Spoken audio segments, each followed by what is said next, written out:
La réalisation du projet de la route transsaharienne préoccupe à plus d'un titre le gouvernement d'Union nationale de transition, raison pour laquelle le ministre des Infrastructures et du désenclavement, Idriss Saleh Bachar, a tenu à rencontrer les responsables de l'entreprise marocaine War en charge de l'exécution du tronçon Bol-Liwa en souffrance. Une rencontre qui fait suite à la visite récente du ministre sur les chantiers de construction des tronçons Ngouri-Bol, Bol-Liwa, Rigrig et Rigrig-Daouboua. Mais le constat fait sur les tronçons Bol-Liwa est amer, car l'entreprise en charge des travaux n'a pas honoré son engagement à l'approche de la fin du contrat en février 2023. Cette situation n'a pas laissé indifférent le chef du département des infrastructures qui convoque cette réunion avec le directeur général de l'entreprise, Houar, et les responsables du bureau de contrôle pour des explications. Selon le ministre Idriss Saleh Bachar, les travaux de construction devaient commencer depuis janvier 2020, mais force est de constater que rien n'évolue.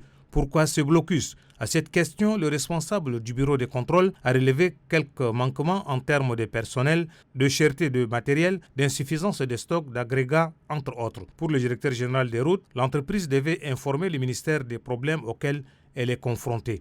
Répondant aux préoccupations du ministre des Infrastructures et du Développement, le directeur général de l'entreprise Houar a justifié son intervention en invoquant le Covid-19, le décès du maréchal du Tchad et le problème de gasoil, entre autres, qui ont joué sur l'exécution des travaux de ce tronçon. En conséquence, il faut 10 mois supplémentaires pour réaliser le projet, ajoute-t-il. Le représentant de la Banque islamique de développement BID, Ali Ousmane Qassim, a rassuré que son institution appuiera le gouvernement pour la réalisation de ce gigantesque projet. Ensemble, on va examiner des voies et moyens pour qu'on puisse quand même sauver ce projet-là. Comme vous le savez, la banque a accepté de prolonger le délai de décaissement jusqu'à août 2024.